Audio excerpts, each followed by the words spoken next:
Hola, soy Héctor de Alessandro y retomamos en este vídeo, que probablemente sea el último, el análisis de esa obra estupenda que es La Casa Inundada.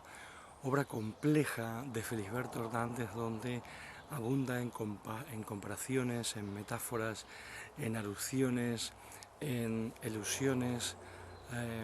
que van generando un enorme misterio, un misterio como son los de Felisberto Hernández, llenos de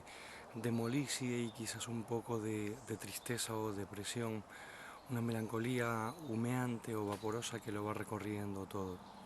Este relato, por eso yo digo que este es el tercero y último vídeo de esta serie sobre la casa inundada, es un relato que realmente hay que leerlo. Es un relato en el que no quiero abundar en detalles sobre la construcción de la trama, como lo hice, por ejemplo, en El Cocodrilo, que está pleno de riquezas, porque en La Casa Inundada, la siguiente parte a la que nos conducimos ahora es la parte de la revelación del secreto de la trama, y abarca una cantidad de volumen de la totalidad del texto que es casi el 50%, y he decidido que lo mejor es facilitar, estimular, alentar a las personas a que lean esa parte de la cual disfrutarán tremendamente. Como recuerdan, La Casa Inundada en cierto modo, es una parodia de un género de las dos tramas posibles que existen en la humanidad. Como ya he dicho en algunos otros vídeos, alguien ha dicho, existen, reduciéndola a sus mínimos elementos, solo dos tipos de trama. Una es un extraño llega a la ciudad y la otra es alguien parte de viaje. En el alguien parte de viaje y en el An Stranger in Town, un extraño llega a la ciudad o en la ciudad, ambas son, digamos, cada una por sí misma el lado opuesto de la otra.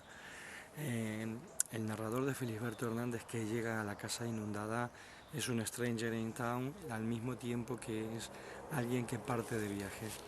El secreto en este caso es un narrador que tiene tantas características marcadamente personales que puede pasar por un narrador netamente protagonista, pero tiene un componente enorme e importante, significativo y útil dentro del contexto de la trama, de narrador testigo, alguien que escucha la historia de otra persona para narrarla. De hecho, la última línea del cuento es esto, la autorización por parte de las últimas líneas, por parte de la que viene a ser la personaje principal de la trama, la autorización al narrador a que cuente su historia. Bien, adviene o sobreviene el momento de la revelación. Recordemos que el protagonista llega a una casa que está inundada mediante procedimientos o artilugios arquitectónicos o ingenieriles bien calculados, y todo este diseño de una casa que está inundada y que se la recorre por dentro, por sus avenidas, por sus calles, por sus pasillos interiores, en definitiva, embarca, cuya función, la función de este protagonista que llega a la casa, es pasear a la señora Margarita, una señora que, para describirla, se construye un mundo de imágenes muy felisbertianas, muy concentradas en el detalle hasta hacerlo gigante, como un exabrupto en el medio de la narración, como aquel momento en que la señora Margarita entra en el bote y se instala en el bote, y él compara a la señora Margarita con todo su volumen de grasa dentro del bote a un pie muy gordo dentro de un zapato muy escotado que lo desbordara. Este tipo de imagen la cito es profeso, porque es el tipo de imágenes que nos van guiando dentro de las narraciones de Felisberto y nos van mostrando cómo ese hombre, que fue el escritor Felisberto Hernández, supo encontrar un mundo de imágenes con las que ilustró ideas, con las cuales nos volcó su filosofía personal acerca de la existencia, y que netamente son originales en el sentido de que amplifican el detalle a niveles realmente monstruosos, a niveles desmesuradamente grandes, como para que los observemos, los veamos y veamos aquello tan manido, pero no por repetido, menos importante, del poeta Paul Eluard. Existen otros mundos y todos están en este. Bien, como decía, llega el momento en que la señora Margarita finalmente, tras varias postergaciones que incitan a seguir, que van construyendo el estímulo y la curiosidad y la expectativa necesaria para continuar leyéndolo, llega el momento en que ya decide contarle su historia. No voy a narrar la historia de la señora Margarita ni su confesión, cuál es, para que el estímulo permanezca en los lectores que aún no lo han leído y aún se orientan o se orientan en buena parte por qué es lo que pasa dentro de un relato a que lo lean. El caso es que la confesión de la señora Margarita, como no podía ser de otra manera, dado que Felisberto Hernández no es un narrador típico en absoluto dentro del contexto universal, es una confesión que tiene hechos contundentes, como por ejemplo el hecho de que ella supuestamente se quedara viuda porque perdió a su marido,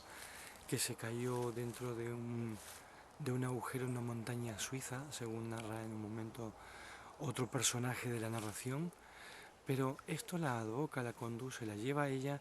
a nuevas convicciones, a otras situaciones en las cuales, y este es el gran misterio, el gran símbolo de la casa inundada,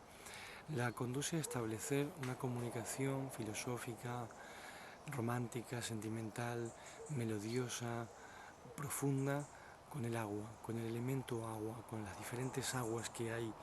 en el universo, y establece una conexión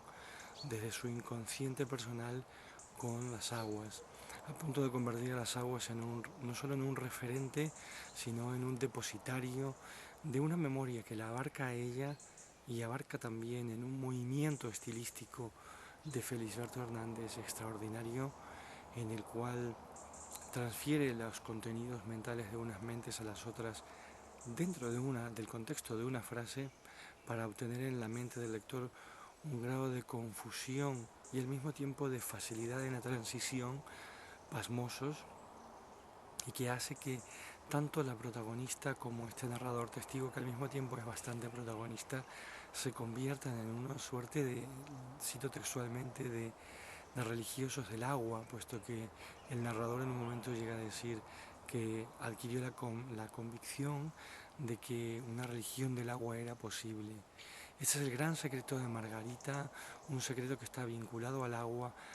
primordial, al agua como transmisora de secretos y al agua como elemento,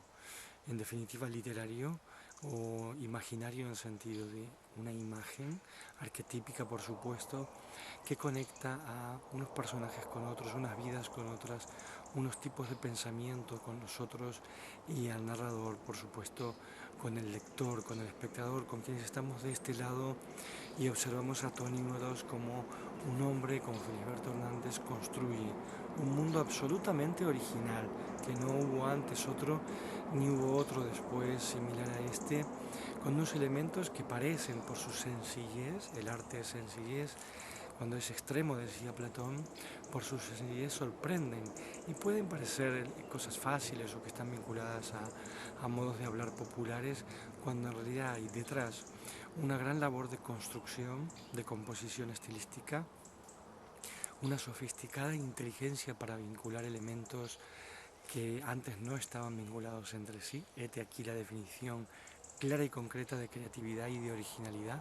cuando dos elementos o más que no estaban vinculados aparecen por primera vez vinculados. Esta es la gran habilidad, la pasmosa habilidad de coordinar, como he repetido ya en otras ocasiones, de Felisberto Hernández en la construcción de su modo personal y particular de la originalidad. Por último, un pequeño detalle, quizás hasta de perogrullo, pero pensar que en su concepción de la vida, de la memoria, del guardar la memoria de los otros, transferirla, él lo vincula todo al elemento agua, un elemento suave, un elemento fluyente, un elemento que no choca contra las rocas, sino que las va corroyendo poco a poco, y esto habla bastante de su literatura. Literatura que podremos vincular, simplemente por hacer un paralelo con lo más moderno que pueda existir en teoría social, con el grado de liquidismo o de liquidez o el carácter líquido de muchas de las cosas que dice Zygmunt Bauman, y que Felisberto Hernández una vez más se adelanta a proponer sus poscedentes y se adelanta a ponerse como siempre en las vanguardias absolutas, puesto que fue un hombre que construyó su originalidad de una manera tremendamente sofisticada, tremendamente inteligente y de una manera que nos va a llevar, por suerte o gracias a un Dios o a un no Dios, mucho tiempo en dilucidar